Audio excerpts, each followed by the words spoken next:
Shalom everybody, this is Joshua from Kehillah El Elyon. Welcome to Torah Jewce. And today we are talking about the Torah portion, Chayei Sarah, the life of Sarah. Well, it talks about the life of Sarah, but when you first read it, it goes through her lifetime and talks about that she died. Well, the sages talk about this. And this kind of, if you've been watching our videos on Emunah, this kind of coincides quite a bit. Well, everything coincides in the Torah with Emunah. You can't separate the two. But why did Sarah die? It says, well, there's a couple of stories in the Midrash.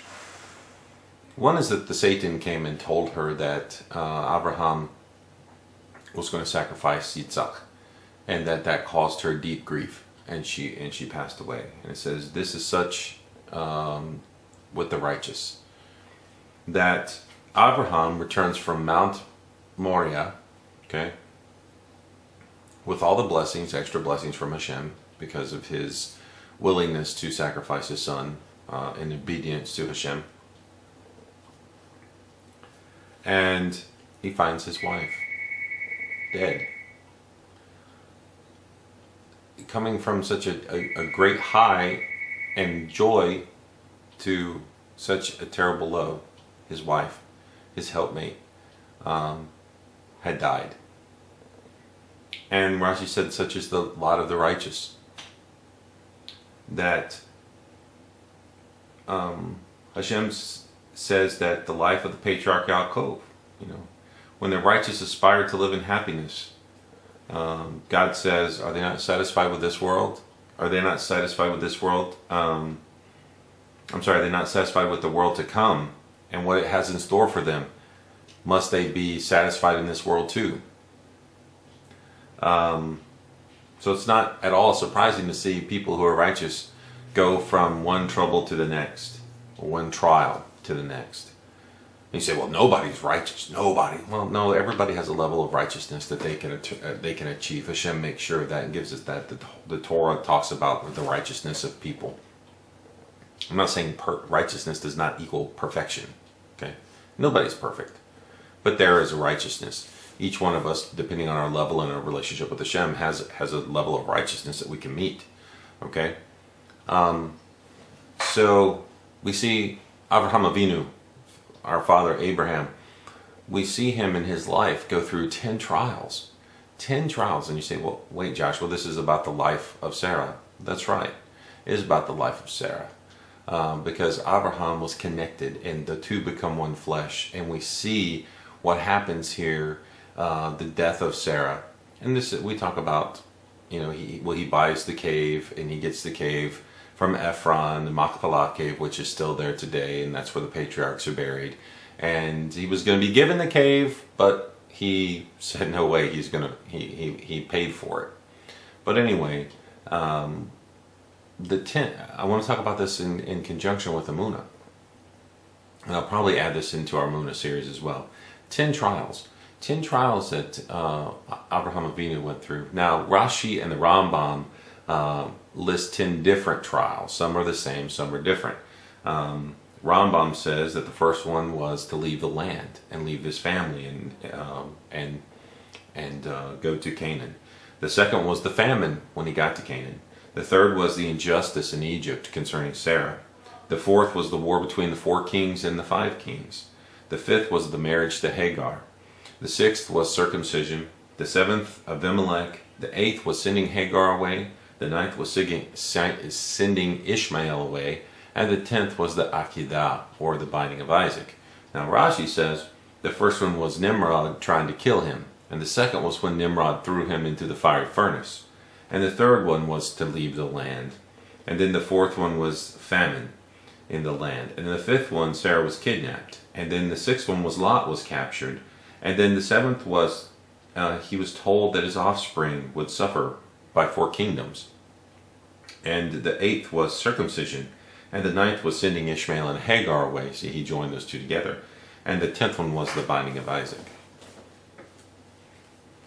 And we look at these 10 trials, and there's a lot that says in the Midrash God created the world with 10 statements. He gave us the 10 commandments. There's 10 Sephiroth. There and these 10 trials of Abraham Avinu. Think of some of these trials. Before he was called to leave the land, what joyous thing happened to Abraham? He realized there was one God, one true creator God over all things, that controlled all things, commanded all things. He was everywhere, omnipotent, eternal. And then what? He had to leave the land. He had to leave his family and go to an unknown place. That's kind of a test and trial. Then he gets to the place that God tells him to go. What a joyous thing. Then there's a famine. And he has to leave it and go to Egypt. And then he gets to Egypt to escape the famine, and it's wonderful. And then Sarah is kidnapped. Pharaoh takes her to be one of his wives, concubines, whatever. But then Pharaoh releases her, and is given all kinds of wealth and all kinds of magnificent things. And then the war between the kings. And then the kings are defeated. And then he's married to Hagar. And you said, well, that shouldn't be a bad thing. No, that was a struggle. Because the struggle came from Sarah couldn't give birth. She was barren and was given Hagar, who was an Egyptian. She was not of the family. She was not of Abraham's family. She was a foreigner. She was an Egyptian that he had gotten from Pharaoh, or Sarah had. And then Ishmael was born, his first son. And then circumcision. Do you see the pattern? Does it seem sometimes that whenever you really start to try and follow Hashem, and you really try to do what Hashem commands you to do, these things get in your way to try and discourage you, whether it be family members or health issues or job issues? What do you think that is? Now, of course, we look at Abraham. Abraham had tremendous faith. Incredible. Abraham was the only person Hashem could have chosen for this. There couldn't have been anybody else. No one had that kind of faith. That's why Abraham was chosen. But if you look, it should give us contentment and joy in our heart, even though our father Abraham, who had the greatest faith, who had incredible faith, was considered to him and credited to him as righteousness. That he saw through this, and Hashem never left him, even in all the trials that Hashem allowed to happen to Abraham to test him, including the greatest, which was the almost sacrifice of Yitzhak. And then when he came back, his wife, the love of his life, was gone. So, but he came through that too. He came through that as well. Hashem never left him. And Hashem will never leave you. In all of the trials that you think that you might be going on, if you look at the examples we have in the Torah, our fathers, our patriarchs, and matriarchs went through a lot of stuff. And I'm not trying to take away from maybe the things you're going through, because they are real and in your face. But remember, Hashem never leaves you.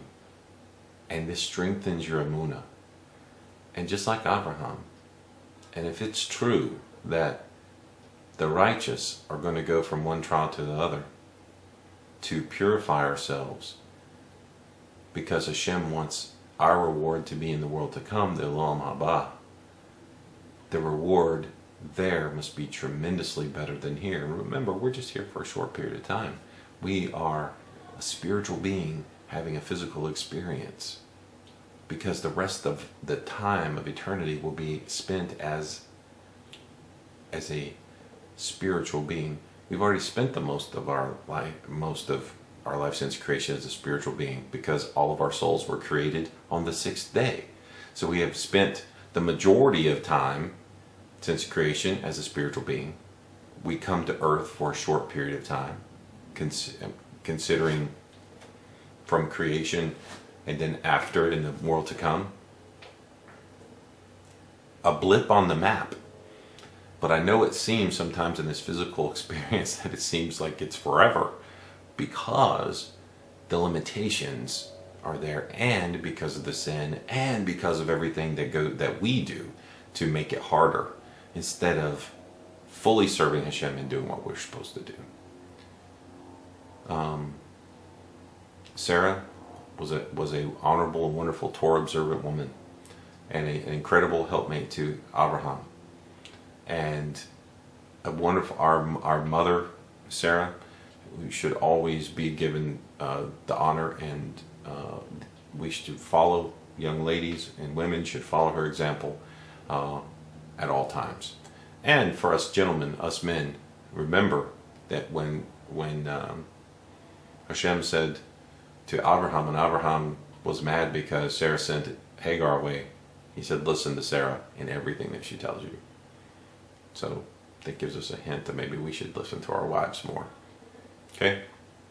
Well, hope you enjoyed this little bit of Torah juice from Chayei Sarah. And remember, Abraham went through trials and tribulations too, just like us, probably greater. I mean, well, definitely greater, but his faith was greater too. So the greater your faith, the greater the trials that are going to happen. But Hashem will never give us more than we can handle. He will always be with us. He always sends the remedy and created the remedy before the wound. And he does it for our own best interests. And he does it for the purpose of drawing us close to him. So it connects totally with the concepts of Emunah and faith. Thank you so much. Thanks for joining. Make sure you watch some of the other videos as well. All right. Thank you. Shalom Uvracha.